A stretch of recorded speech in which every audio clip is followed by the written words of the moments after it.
I never planned to cry in a gas station parking lot, but that's where I was. On a cold Friday morning in Asheville, North Carolina, my coffee was still warm in my hand. My heart was not. I saw the truck before I saw the man.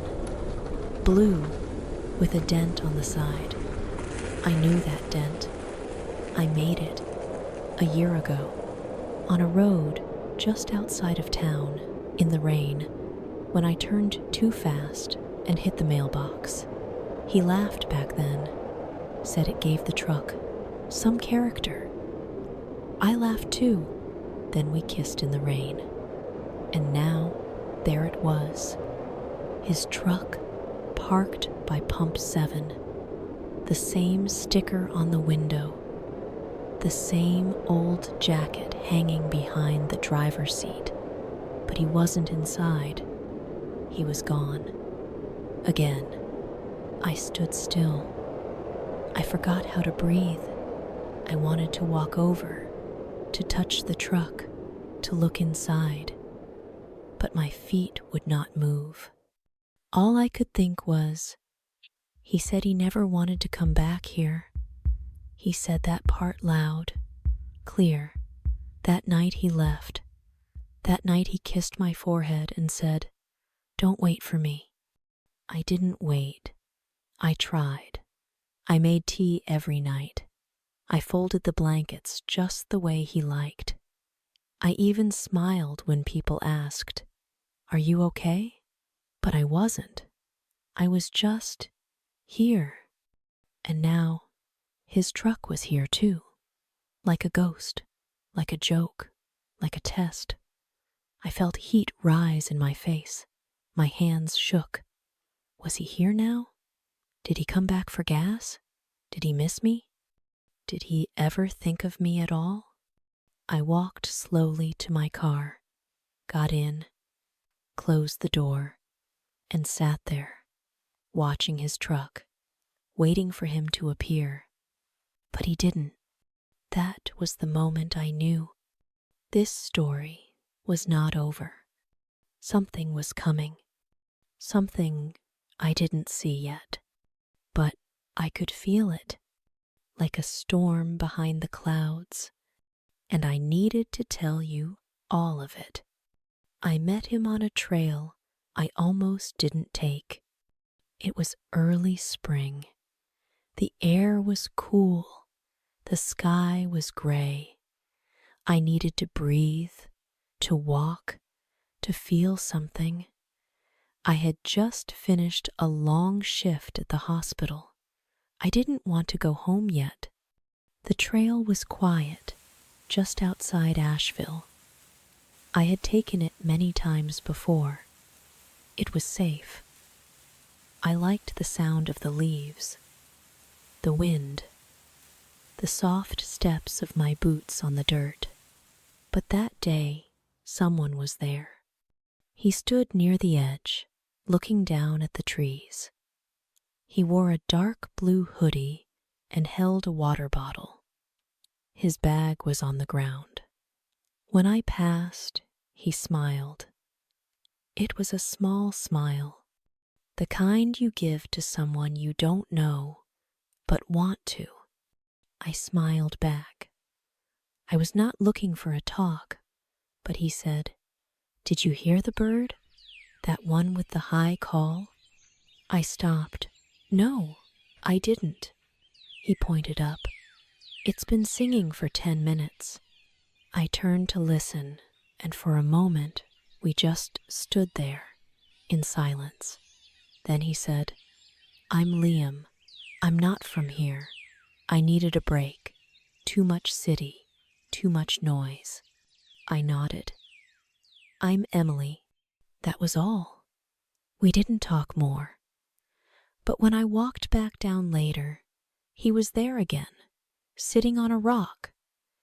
This time he said, "The sky cleared." And I said, "Yes, it did." We walked back to the road together. He told me he was staying at a small place near town, just for a few weeks, said he used to build things, but after COVID, something changed. He didn't say much more. At the end of the walk, he asked, "Do you want to get coffee tomorrow?" I said yes. I don't know why. Maybe it was his voice. Maybe I liked that he didn't try too hard. Or maybe I was tired of being alone. But something in me said, let him in. So I did. Just a little. Enough to wonder what would happen next. We met for coffee the next day at a small shop near Main Street. He was already there, sitting at a table by the window. He waved when he saw me. I don't know why, but my chest felt warm. We talked about little things first. The weather, the town, the pie. He told me he liked this place because it felt old and soft, like time moved slower here. I said, "That's why I stayed after the divorce." Then I laughed. "Sorry, that was fast." He smiled. "It's okay. Life moves fast, too. Sometimes it helps to say it out loud." We walked after that, just a short one around the block. He pointed at the small church on the corner and said, "That's the first place I stopped when I got here." I sat on the steps for a long time. I asked him why. He said, "Because I was scared. I lost my mom last year. I lost my job. Then I lost myself. I needed to feel quiet." His words didn't shake, but something in his eyes did. I didn't say much. I just walked beside him. That weekend, we met again. Then again. A walk, a sandwich, a night drive through the hills. Nothing big, nothing loud, but it felt real. One night, we sat on a bench near the river. He looked at me and said, "I used to build homes. I loved it. But after the world changed, I couldn't anymore. I froze. Couldn't get out of bed some days. Coming here was the first time I felt like I could breathe." I said, "Me too." And we sat there, not touching, not rushing, just quiet. The next morning, I found a small flower in my mailbox. Yellow, no note, but I knew. He was careful, kind. He never asked for more than I could give. And day by day, I gave more. I let him hold my hand. I let him stay a little longer each night. I started to smile again, but I didn't know then. Sometimes people give you peace, not to stay, but to remind you what it feels like. One night, Liam stayed over. It was late. The sky was dark, and the rain didn't stop. I gave him a blanket, made tea, and sat with him on the couch. We didn't talk much. He looked tired, but calm. When I woke up, he was still there, sleeping. His face was soft in the light. I stood for a while, just watching. And something inside me said, "Let this be real." Later that day, he made breakfast, eggs, toast, and black coffee. I smiled and said, "You cook better than I do." He said, "I learned after I moved out." I asked, "From who?" He looked down. "My son's mom."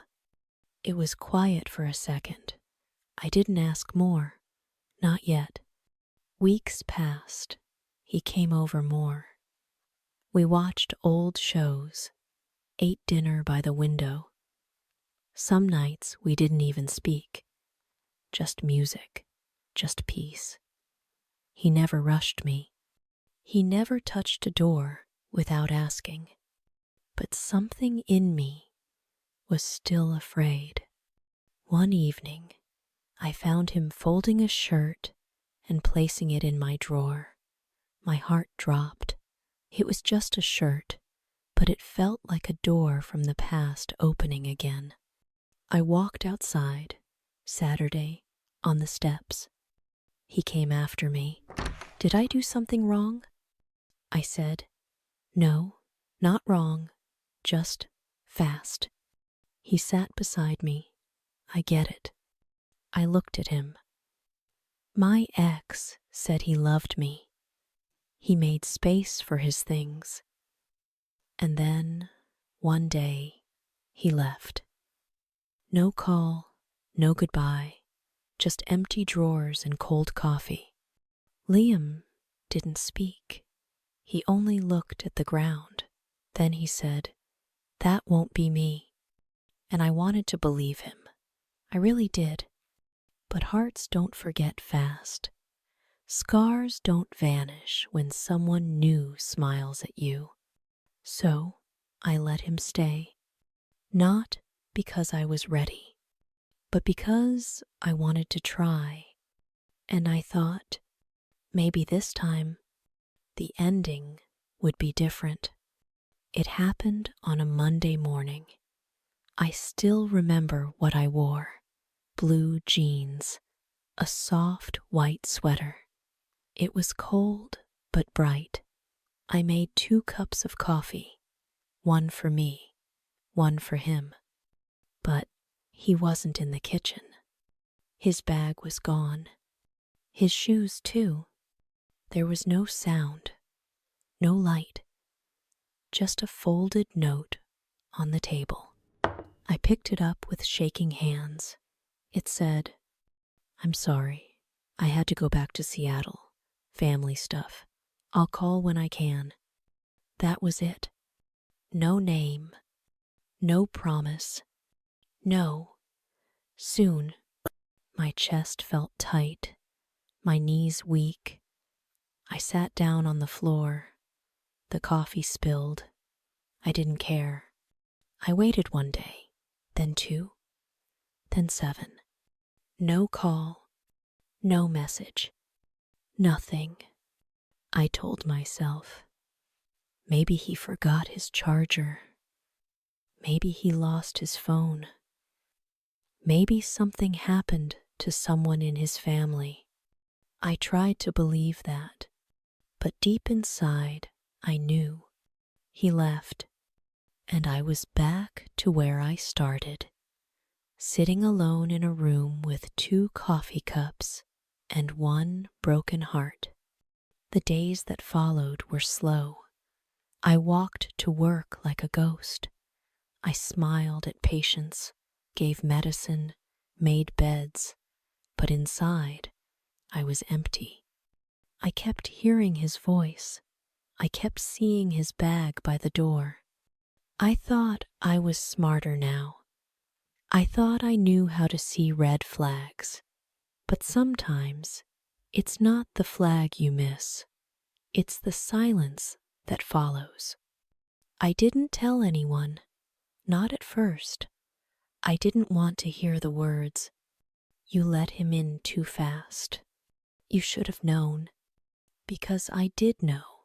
I just didn't want it to be true. And now, every night, I sat by the window, waiting for a phone that never rang. Every sound outside made my heart race. Every day felt like the last one. He said he'd call, but he didn't. And I started to ask myself, was I not enough again? It took me 10 days to look him up. I didn't want to.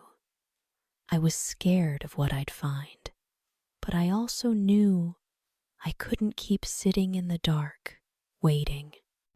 I still had his last name from a letter he once showed me. It was fast, a flash, but I remembered. I typed it into a search bar, then added Seattle, then family. And there he was, a photo from 2 months ago. A birthday cake, a small boy in his lap, Liam, smiling, holding the child like the world was whole. Beside him, a woman, not his sister, not a friend. She had her hand on his shoulder, and the same ring I once saw on his nightstand. My chest burned, my eyes blurred. I clicked through more pictures. The woman's page was public. She had shared their life, piece by piece. Christmas, Halloween, a weekend at the beach, 4 years of it. She wrote, "So thankful for this man and our boy." My hands shook. I felt cold. I closed my laptop. Then I opened it again. I needed to hear it from him. I called. He picked up. I said, "It's me." He was silent. Then he whispered, "I'm sorry." I asked, "Why didn't you tell me?" He said, "Because I didn't know how." I said, "You didn't have to love me, but you should have told the truth." He said, "I didn't plan for any of this. I was lost. I wanted to feel something again, and with you, I did." I asked, "Are you still with her?" He said, "Yes, for my son." That was it. That's all he had. He didn't fight for me. He didn't explain more. He just said, "I'm sorry," and hung up. And I sat there, not knowing if I should scream or cry. But I did neither. I just sat still, because this time, the pain didn't feel like a break. It felt like the truth. I stopped answering calls for a while. I didn't want to talk. I didn't want to hear the sound of my own voice. Each day felt the same. I went to work. I helped people smile. I gave medicine. I said kind words. But inside, I was quiet, like a room with the lights off. At night, I couldn't sleep. I walked around the block, hands in my coat. The streets were empty, just me and the cold. One night, I walked to Craggy Gardens. It was far, but I needed the air up there. I parked, I climbed, I sat on the same rock where Liam once held my hand. The sky was full of stars. The wind was sharp. I looked at the dark trees and said out loud, "Why does this keep happening?" There was no answer, just the sound of leaves. I pulled my knees close and cried, but it wasn't loud, just soft tears, like my body had no more strength left. I whispered, "I wasn't enough, not again." Then I sat still for a long time. The next day, I stayed in bed. I didn't eat until late. I made toast, sat on the floor, and stared at the fridge. There was a photo stuck there. One of me, holding a dog at a friend's house, smiling with my eyes closed. I looked at that photo for a long time. I used to be happy. I used to love long walks, music on Sundays, and writing in old notebooks. Where did that girl go? She was still here, just quiet. I lit a candle. I made tea. I opened a notebook I hadn't touched in years, and I wrote 5 words. He left, but I stayed. Sometimes that's the start. Sometimes, when all things fall apart, what you need most is to sit still and feel your breath. And while you're listening, friend, have you taken a deep breath today? Have you had water? If you're still here with me, just drop a 7 in the box. So I know you're okay. I didn't call him again. I didn't block his number either. I just let it sit there, quiet, like a door I chose not to open. Each day, I did one small thing. I washed the dishes. I went for a walk before dinner. I wrote 2 lines in my notebook, and I told myself, that's enough. Some days, I looked at my phone. I still hoped for a message. Just one, even something small like, "Are you okay?" But it never came. I think that's when I stopped asking why. It didn't matter anymore. I started saying yes again. When my friend Anna asked if I wanted to go to the farmer's market, I said yes. When my neighbor asked if I could help her paint her porch, I said yes. I said yes to life again. A little at a time, I signed up for a class at the library. It was free. Writing for beginners. I sat in the back. I didn't speak much, but I liked hearing people read stories. Some were about loss. Some were funny. Some were quiet, just like mine.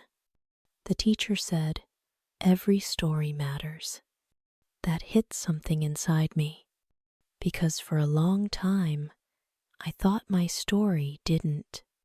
I began writing more about how we met, about the morning he made eggs, about the way it felt to lose him, but also about how I was still here, writing, breathing, trying. I didn't write to forget him. I wrote to remember me. Each page felt like a step. Each word was a seed. And slowly, something inside me began to grow again. Not loud, not fast, but real. And sometimes real is all we need. I saw his name on my phone again. Not a call, just a message. It said, "Hey, I hope you're okay." That was it. My heart didn't race this time. My hands didn't shake.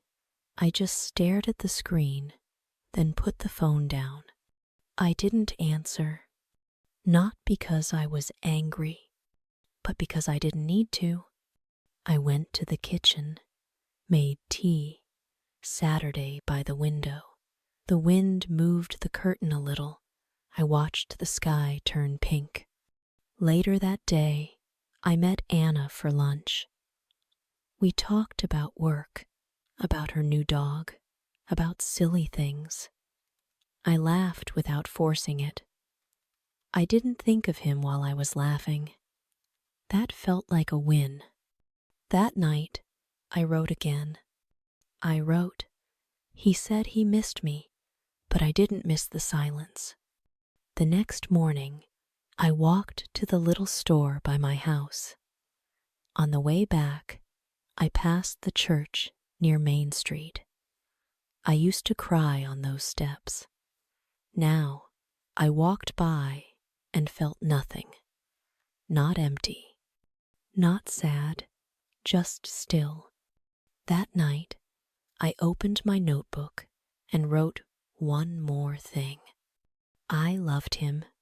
Maybe I always will, but I love myself more now, and that is enough.